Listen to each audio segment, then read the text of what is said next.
Hello बच्चों, आज हम मांग के सिद्धांत के बारे में बात करेंगे कि डिमांड होती क्या है, डिमांड क्यों अराइव होती है, डिमांड का इकोनॉमिक्स में क्या महत्व है।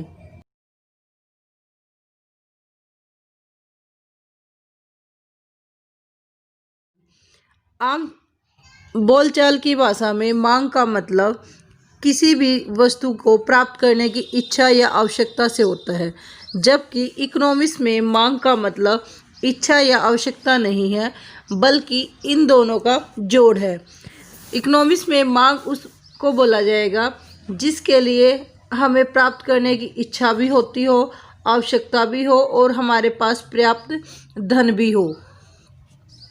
डिमांड से मतलब ऐसी चीज़ जिसको आपको प्राप्त करने की इच्छा हो, आवश्यकता हो और आपके पास पर्याप्त धन हो, साथ ही आप उस धन को खर्च करने के लिए तैयार हो, तब इन चारों चीज़ों को बोलते हैं मांग। अब हम इन चारों को अलग से समझते हैं। इच्छा का मतलब होता है कोई भी ऐसी चाहत या चाह जिसको मैं प्राप्त करना चाहता हूँ, लेकिन उसके लिए मेरे पास धन नहीं है। जैसे मैं टीवी खरीदना चाहता हूँ, लेकिन टीवी खरीदने के लिए मेरे पास पैसे नहीं हैं, तो ऐसी कंडीशन को इच्छा बोला जाएगा। जबकि आवश्यकता का मतलब होता है कि मुझे किसी चीज़ की इच्छा है और उसके लिए मेरे पास धन भी है, लेकिन मैं उस धन को खर्च करने के लिए तैयार नहीं हूँ, तो वो मेरी आवश्यकता कहलाती है। अगर मैं टीवी खरीदना चाहता हूँ और टीवी खरीदने के लिए मेरे पास पैसे हैं, लेकिन मैं वो पैसे खर्च करना नहीं चाहता, तो टीवी मेरी एक आवश्यकता है। अगर मुझे टीवी खरीदने की आवश्यकता है और पैसे हैं, पैसे खर्च करने के लिए मैं तत्पर हूँ, यानी कि मेरे पास तत्परता है, तो मैं उस चीज़ को मांग कहूँगी। मांग से अभिप्राय उस निश्चित कीमत और निश्चित समय से है जब उपभोक्ता किसी वस्तु को खरीदने के लिए तैयार है। अन्य बातें समान रहने पर एक निश्चित समय पर निश्चित कीमत पर जब एक उपभोक्ता वस्तुएं खरीदने के लिए तैयार है, तो उसे मांग कहते हैं। मांग फलन का मतलब है फंक्शन ऑफ डिमांड, कि ऐसे कौन कौन से फैक्टर हैं जो किसी वस्तु की डिमांड को प्रभावित करते हैं। मांग फलन से अभिप्राय मांग और उसके निर्धारक का मतलब है कोई भी तत्व जो किसी वस्तु की मांग को प्रभावित करते हैं, उनको निर्धारक तत्व बोला जाता है। में फलनात्मक संबंध से है। मांग कई तत्वों पर निर्भर करती है और मांग फलन को मुख्यतः दो भागों में बांटा जाता है: व्यक्तिगत मांग फलन, बाजार मांग फलन।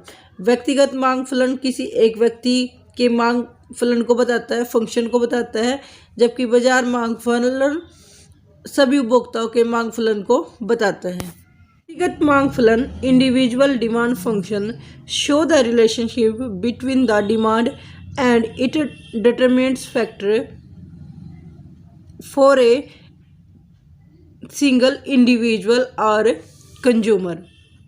व्यक्तिगत मांग फलन से अभिप्राय केवल व्यक्तिगत मांग के निर्धारक तत्वों में और मांग में क्या संबंध है ये बताता है। ऐसे कौन से फैक्टर हैं जो डिमांड को प्रभावित करते हैं। डिमांड इज फंक्शन ऑफ, यानी कि रिलेशनशिप है। प्राइस उस कमोडिटी के प्राइस से किसी वस्तु कीमत और उस वस्तु की डिमांड में नेगेटिव रिलेशनशिप होता है। अगर किसी वस्तु की कीमत यानी कि प्राइस ज़्यादा होता है तो उसकी डिमांड कम होती है। अगर प्राइस कम है तो डिमांड ज़्यादा होती है। किसी वस्तु की डिमांड पर न केवल उसी वस्तु की कीमत का प्रभाव पड़ता है, बल्कि अन्य वस्तुओं कीमतों का भी प्रभाव पड़ता है। Demand also function of price others goods are relative goods. Others goods दो तरह की होती है: पूरक वस्तुएं और सब्स्टिट्यूशन वस्तुएं, प्रतिस्थापन वस्तुएं, सप्लीमेंट्री एंड सब्स्टिट्यूशन गुड्स। प्रतिस्थापन वस्तुएं वे वस्तुएं होती हैं जिनका एक दूसरे के स्थान पर प्रयोग किया जा सकता है, जैसे कि चाय और कॉफ़ी। अगर चाय का प्राइस बढ़ता है तो चाय की जगह व्यक्ति कॉफ़ी का यूज़ करना शुरू कर देते हैं, जिसकी वजह से कॉफ़ी की डिमांड बढ़ जाती है और चाय की डिमांड कम हो जाती है। इसलिए चाय का प्राइस बढ़ जाने से कॉफ़ी की डिमांड बढ़ जाती है। पूरक वस्तुएं वे वस्तुएं होती हैं जो एक दूसरे के साथ प्रयोग की जाती हैं, जैसे कि कार और पेट्रोल। अगर कार है तो पेट्रोल की मांग भी बढ़ेगी। पेट्रोल के प्राइस बढ़ जाने से या कार के प्राइस बढ़ जाने से पेट्रोल की डिमांड पर भी असर पड़ता है। पूरक वस्तुओं का प्रयोग एक साथ किया जाता है, जैसे कि पेन और स्याही, कार और पेट्रोल, जबकि प्रतिस्थापन वस्तुएं सब्स्टिट्यूशन गुड्स जहां एक दूसरे के स्थान पर प्रयोग की जाते हैं, जैसे कि चाय और कॉफ़ी। प्रतिस्थापन वस्तुएं वे वस्तुएं जो वस्तुएं एक दूसरे के स्थान पर प्रयोग की जाती हैं। थर्ड इम्पोर्टेंट फैक्टर जो इंडिविजुअल डिमांड को इफ़ेक्ट करता है वो है कंज्यूमर की इनकम। अगर कंज्यूमर की इनकम ज़्यादा है वो वस्तु और सेवाओं को ज़्यादा मांग करेगा, क्योंकि जब उसके पास पैसे होंगे तभी तो वो इच्छा करेगा, उनको पूरा करने की कोशिश करेगा। अगर कंज्यूमर की इनकम कम है, इनकम कम होने से डिमांड भी कम होती है। किसी वस्तु की डिमांड और उसके प्राइस में नेगेटिव रिलेशनशिप होता है। Demand is negative slope. अगर प्राइस बढ़ेगा तो डिमांड कम होगी, अगर प्राइस कम होगा तो डिमांड ज़्यादा होगी। प्राइस के बढ़ने से अगर प्राइस P1 से P2 हो जाता है, कम होकर P1 से P2 हो जाता है, तो उसकी मांग भी Q1 से Q2 बढ़ जाती है। प्राइस के कम होने से डिमांड बढ़ जाती है। जबकि किसी वस्तु की डिमांड में, किसी वस्तु की क्वांटिटी में और उपभोक्ता की आय में पॉजिटिव रिलेशनशिप होता है। एक उपभोक्ता की जितनी आय बढ़ेगी उस वस्तु की क्वांटिटी उतनी ही ज़्यादा बढ़ेगी। उपभोक्ता और ज़्यादा वस्तुओं की डिमांड करेगा। जबकि अगर उपभोक्ता की आय कम होती है, आय के कम होने से क्वांटिटी भी कम हो जाती है। इनकम के बढ़ जाने से मांग बढ़ती है और इनकम के कम होने से मांग कम होती है। एक और इम्पोर्टेंट निर्धारक तत्व वो है कंज्यूमर का टेस्ट। जिस भी वस्तु की उपभोक्ता को आदत होती है या रुचि होती है उसकी मांग वो हमेशा ज़्यादा करता है, चाहे उसका प्राइस ज़्यादा है या कम है। जैसे जिन व्यक्तियों को चाय पसंद है, चाय की कीमत अधिक होने पर भी वो कॉफ़ी पीना पसंद नहीं करते, चाय पीना ही पसंद करते हैं। तो टेस्ट भी किसी वस्तु की मांग का निर्धारक तत्व होता है। बाजार मांग फलन बाजार में जितने भी उपभोक्ता हैं उन सब की मांग को निर्धारित करता है। बाजार में उपलब्ध व्यक्ति किन वस्तुओं और सेवाओं का उपभोग करते हैं, मांग करते हैं, वो बाजार मांग फलन कहलाता है।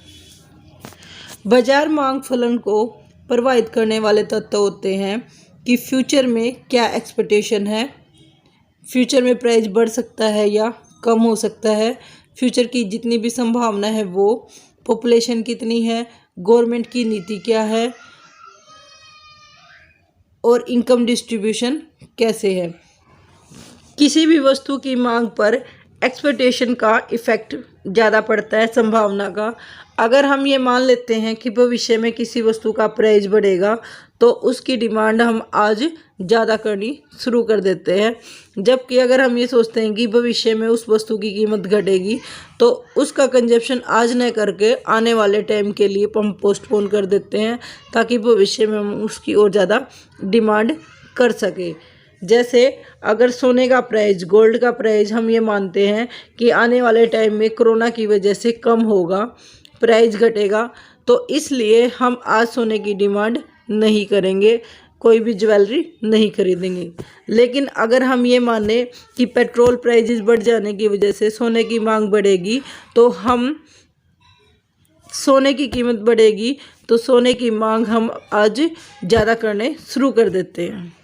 किसी भी देश की जनसंख्या और जनसंख्या के वितरण का प्रभाव भी वस्तु और सेवा की मांग पर पड़ता है।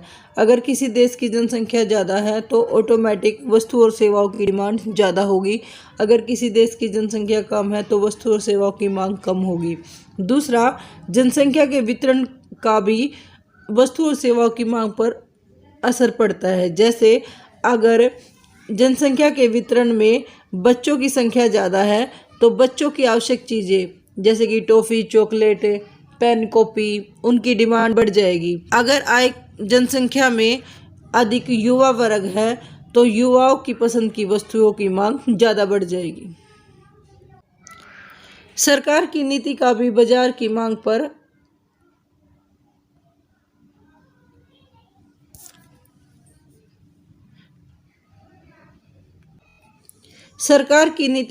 बाजार की मांग पर इफेक्ट पड़ता है। अगर सरकार चाहती है कि किसी वस्तु की मांग कम हो तो वो उस पर टैक्स लगा जाती है। टैक्स लगा जाने से उस वस्तु की प्राइस बढ़ जाता है, जिससे उस वस्तु की मांग कम हो जाती है। लेकिन अगर चाहती है सरकार कि किसी वस्तु की डिमांड बढ़े तो वो आर्थिक सहायता देती है। जैसे सौर ऊर्जा के उपकरण को खरीदने के लिए सरकार आर्थिक सहायता देती है, सब्सिडी देती है, तो उन वस्तुओं की मांग बढ़ जाती है। आय का वितरण से अभिप्राय है कि जो आय है समाज के सभी व्यक्तियों में प्रॉपर डिस्ट्रीब्यूट है या असमान रूप से डिस्ट्रीब्यूट है, वितरण हो रहा है।